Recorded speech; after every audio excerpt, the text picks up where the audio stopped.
Welcome to Everyday Ethics. I'm your host, Michael Liebowitz.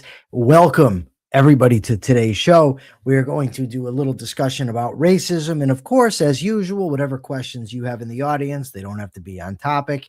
As long as they are generally related to ethics, that'd be great. So please ask. Also, by the way, there's 2 new episodes of The Rational Egoist up right now.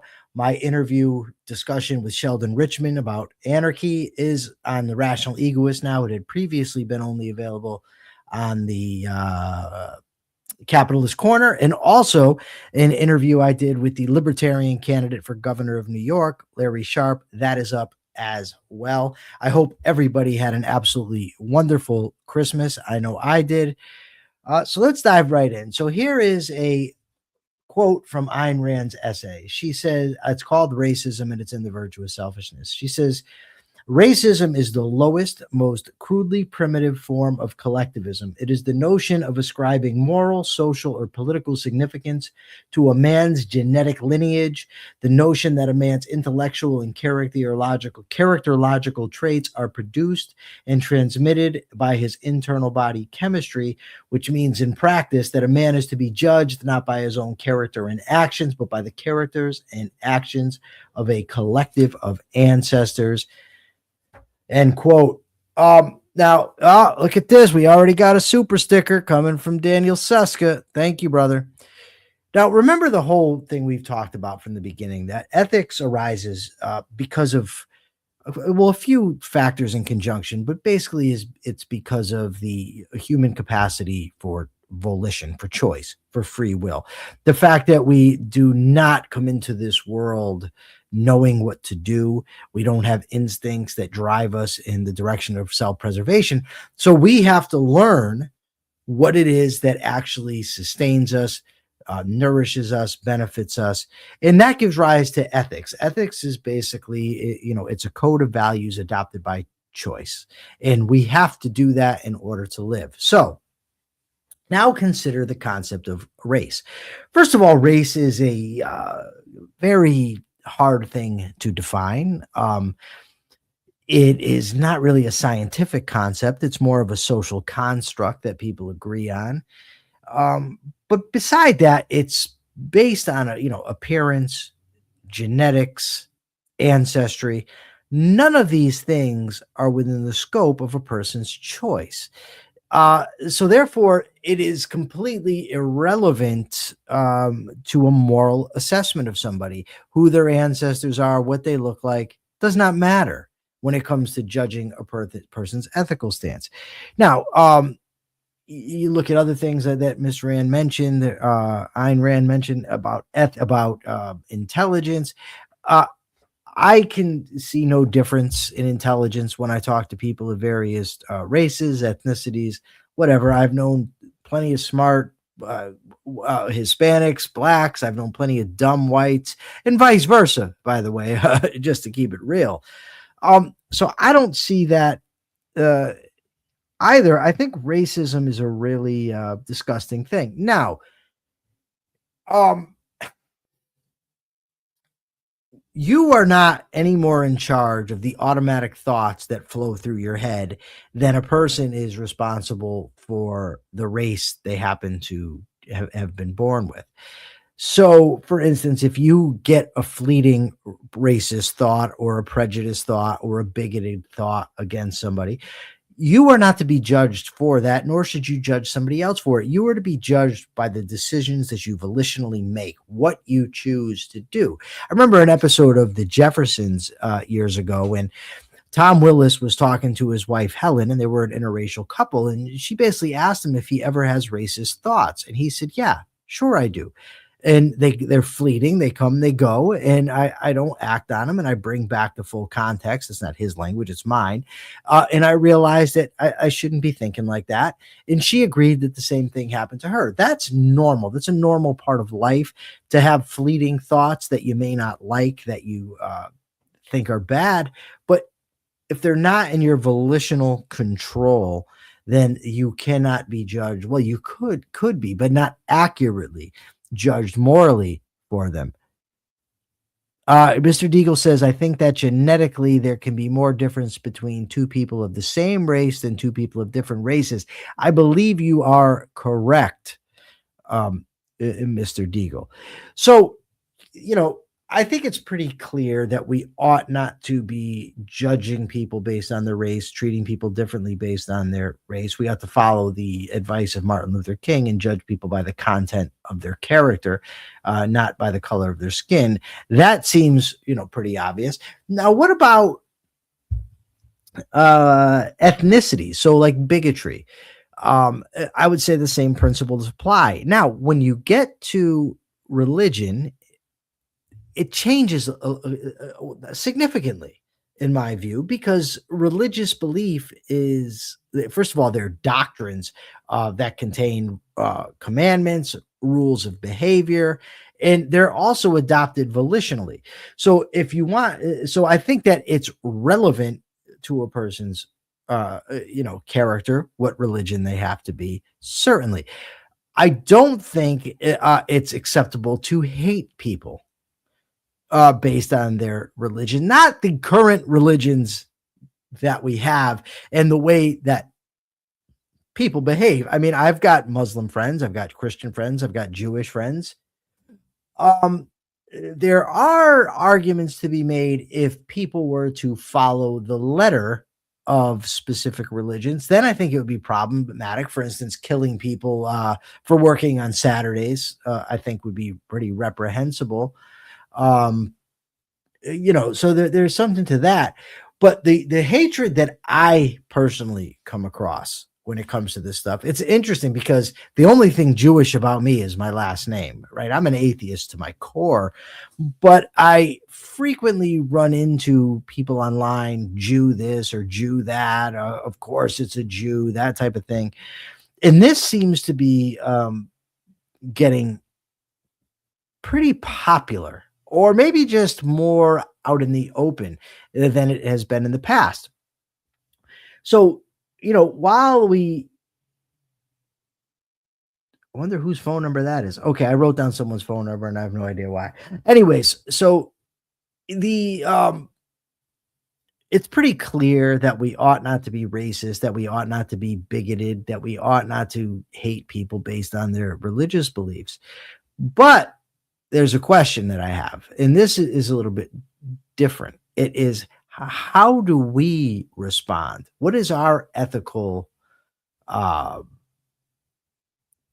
correct behavior when we see racism, when we see bigotry, when we see religious hatred?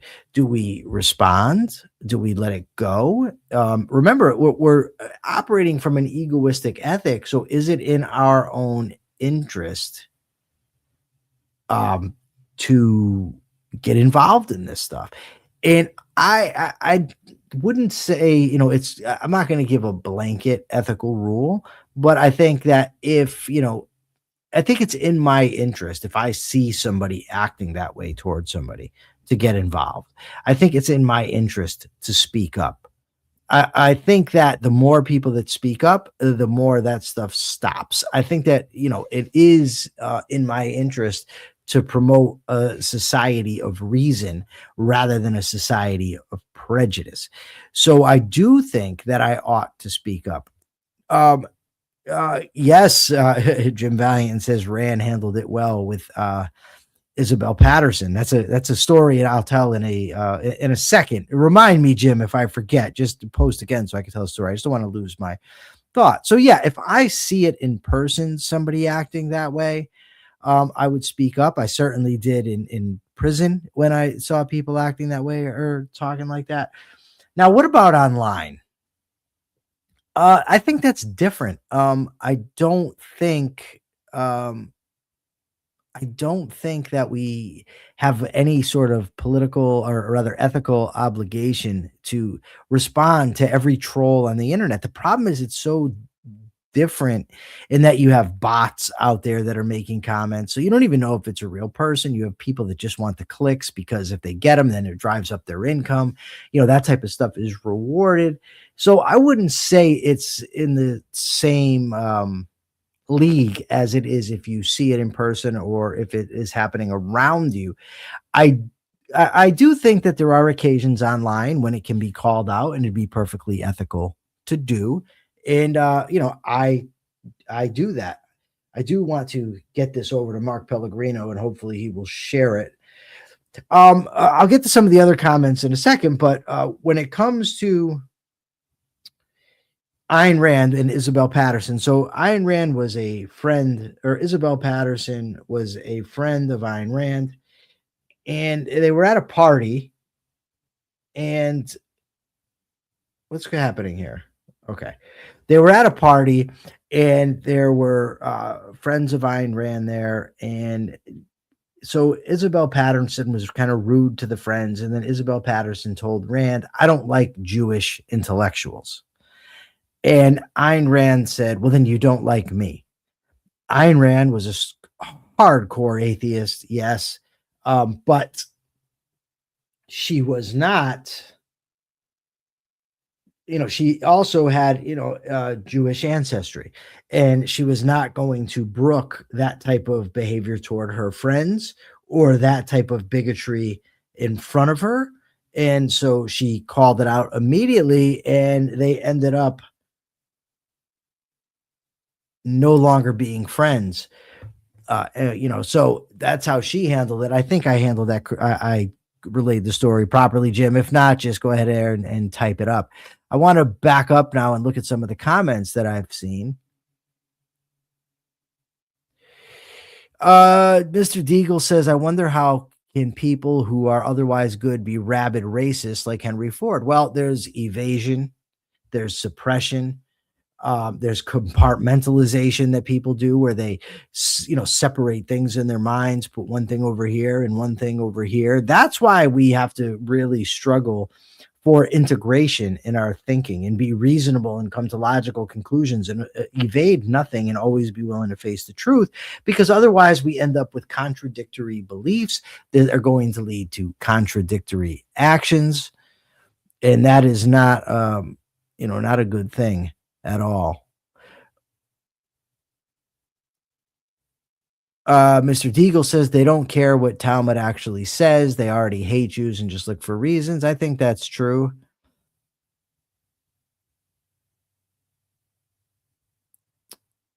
He would like to hear that story. Mr. Deagle says defending tabula rasa, even if not arguing with a racist. This is going to be tough. It depends what you mean by tabula rasa, Mr. Deagle. Yeah, because there's plenty of biological, genetic, and psychological evidence that we are born with a certain temperament, disposition, that sort of thing. If by tabula rasa you mean that we are born without conceptual knowledge, I agree 100%, and that's a good case to make. And I think it should be made, but I just think you have to be explicit about what you were talking about. Tabula rasa means blank slate, by the way. It's a Latin phrase for blank slate. Let me see. It was the writer Maury Riskind that Isabel Paterson was talking about. Yes, no content, no ideas. Are we born with, Mr. Deagle? You are absolutely correct. So I used to hang out with a guy in prison sometimes. Wasn't really a friend. I wouldn't call him a friend, but let me give you a little context. I'll just give the context with the story. So I used to talk to him, and this guy was pretty known to be a racist. And I told him about it. Whenever the subject would come up, I'd let him know exactly what I thought about it. I let him know that he was wrong. And one day a black friend of mine called me over and said, "Hey, how come you hang around with the racist guy? How come you do that?" And, I pointed out to him, well, I don't see you shunning the black guys who were yelling out of their doors about crackers, this, cracker that, or talking about women, calling them bitches and hoes, which is just as repugnant. The problem is in prison, it's not exactly like you're surrounded with moral exemplars. And, I have to sit somewhere. So I'm going to sit with somebody I know rather than people I don't know who may not want me around. But I never hesitated to call the guy out. And so my black friend said to me, yeah, but why don't you call them out? And I said, well, what makes you think I don't? And then I pointed out to him, do you call out the people that I'm talking about that I see you with? And he recognized his hypocrisy, which I respect.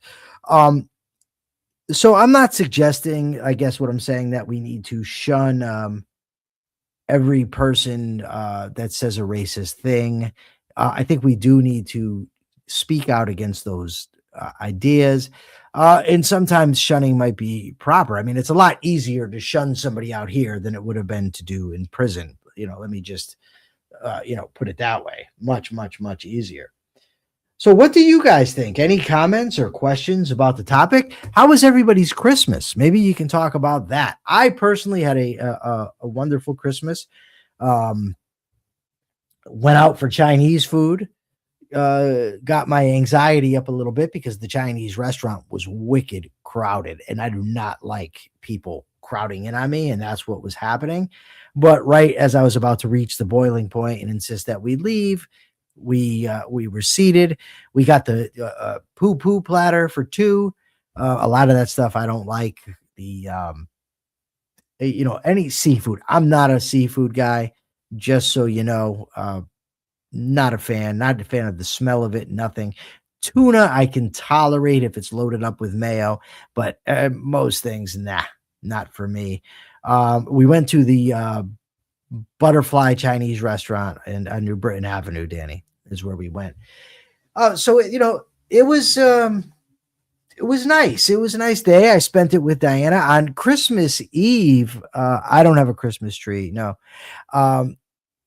I went to my cousin's house on New Year's Eve, and interesting,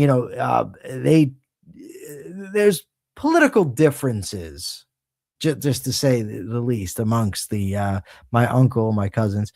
So I walk in and I immediately say, all right, let's talk politics. I didn't really want to, but I know that it would get people, wound up, and I liked it. It was fun. It was nice to see my cousins. It was nice to see my uncle. I only, see them on holidays. I probably should make the effort to see them more. I find myself just with so much to do that it's hard to make time to, put it this way, if something is not in my schedule, I find it very difficult to break out of my schedule to make time, like on a whim for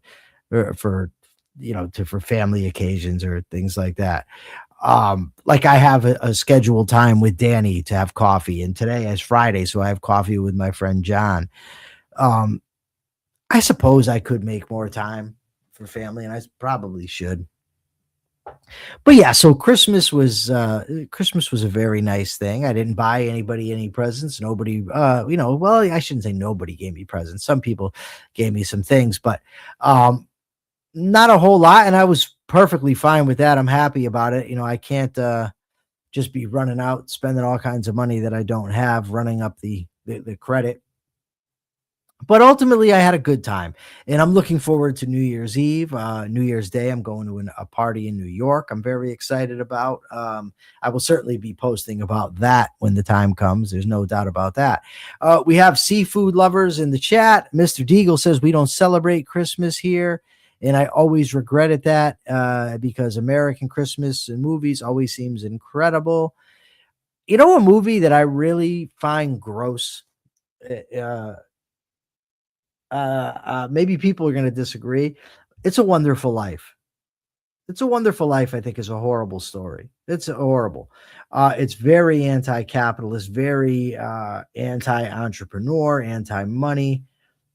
Really, really, really, I think it's awful. Just awful. Oh, my dogs are getting all wound up, as you can hear. Danny says movies are always better than the real life version. He's referring to Christmas. Let me mute and tell these dogs to shut up.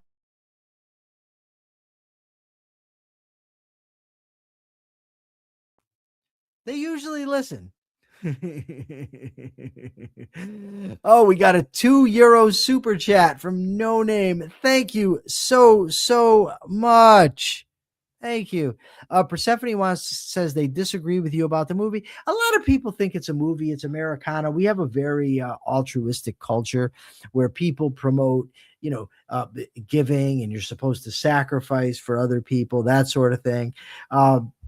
So yeah, so that movie's a big hit. Not my jam, definitely. I'll tell you another movie. Um, I was in a group in prison, so it's people empowering people was what it was called, the group. And we watched the movies and we had to write about the movies. So they had us watch Pay It Forward. Who's seen Pay It Forward in the crowd? Has anybody seen it?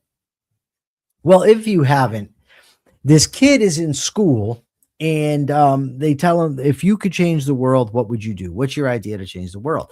So he has this idea about paying it forward. Instead of paying people back, you pay it forward. So you do a kind deed and then you tell that person they have to pass it on, and so forth.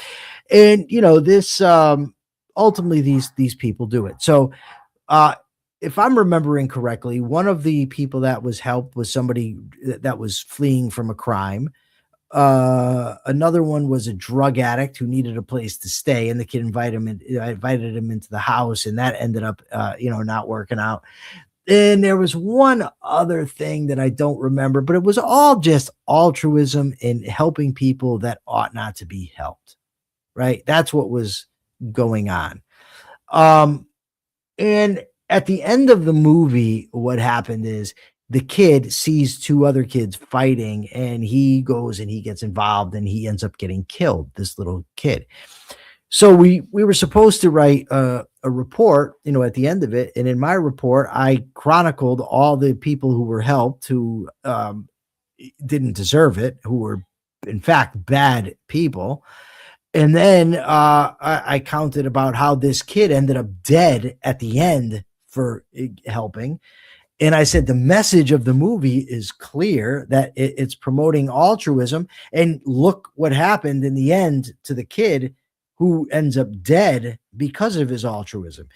Now, let me just say that is a very altruistic movie. It was woven throughout. And then the end result was this kid dying because of an act of altruism.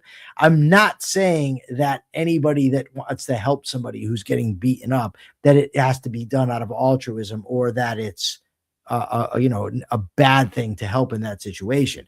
What I'm saying is that fundamentally, this kid was motivated by altruism in the story, and his altruism led to his death, which is the pinnacle of altruism.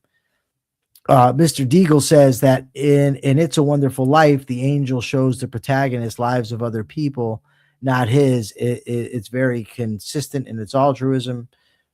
Sure. I've only seen It's a Wonderful Life one time also. So take that for what it's worth. But I do remember it demonizing businessmen and money and profit and that sort of thing.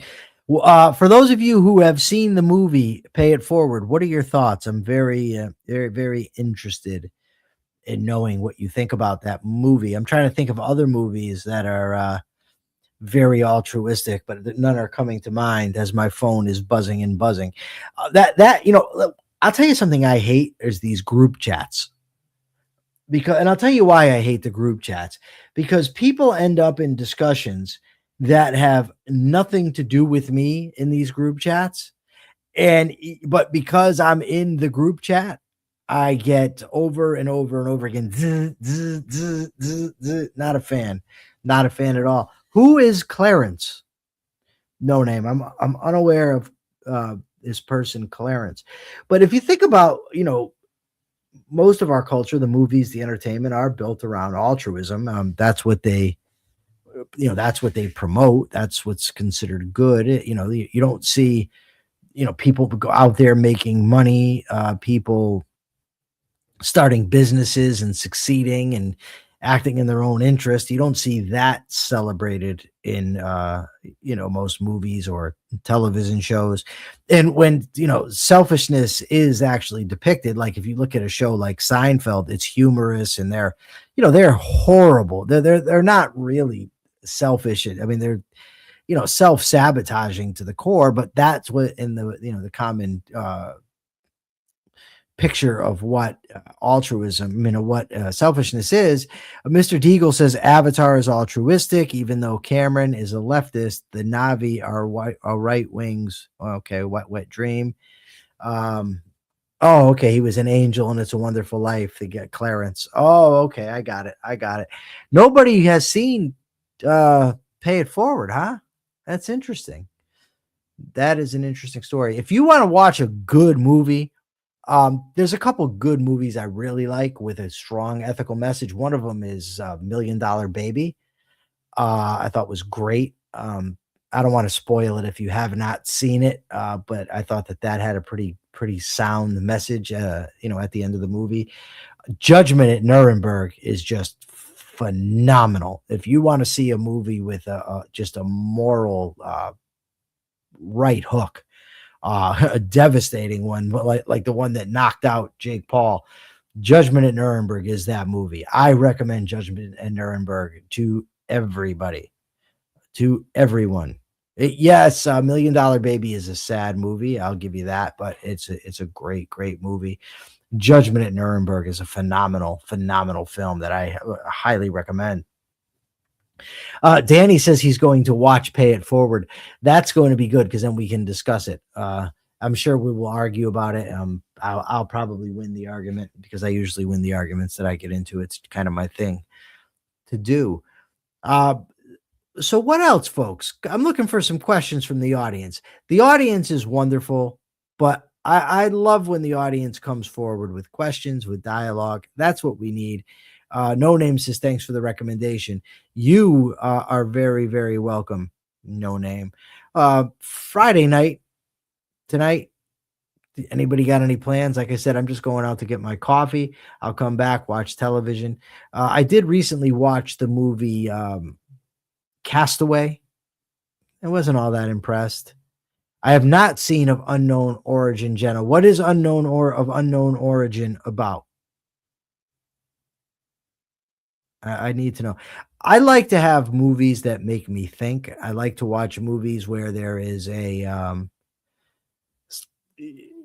edge cases of morality where, I can see things from both perspectives. I really enjoy that. That's a great thing. Persephone is rewatching Burn Notice.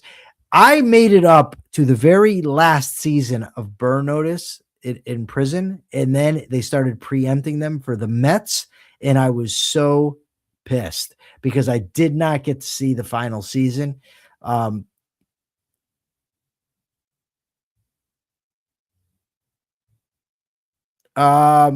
Deagle says, if a taxi driver charges you 10 to 20 times the normal value at the end of the drive, is it justified not to pay if he didn't tell you the price at the beginning? You should find out the price at the beginning, Mr. Deagle, whether he tells you or not. I recommend saying, hey, how much does this cost? If he's not telling you, you should know ahead of time. If he doesn't tell you, and then through your own lack of due diligence, I would pay the fee. I'd say you have to pay it. The Legend of 1900, Persephone says, is absolutely bizarre. All right. Listen, folks, I absolutely love you all. Thank you for being here. I will be back Monday. Tomorrow, if you're on Mark Pellegrino's Patreon, we're doing Self-Made Soul. We do it every Saturday. Great show. We have great discussions. It's about the intersection between philosophy and psychology. Wonderful discussions. Next week on this show, maybe I'll have a guest or two. We'll see what we're going to do. But for now, I just wish everybody a great weekend. Name of the Rose. I watched that on Jim Valiant's suggestion. Was a great show. I've not seen Man for All Seasons, but I need to. Inherit the Wind. Awesome movie. Daniel, there's no link to the Patreon. You actually have to pay for it. You need to go to Mark Pellegrino's Patreon and pay for the whatever the services are. I do need to see A Man for All Seasons. Inherit the Wind's awesome. All right, everybody. Have an ethical weekend. See you Monday.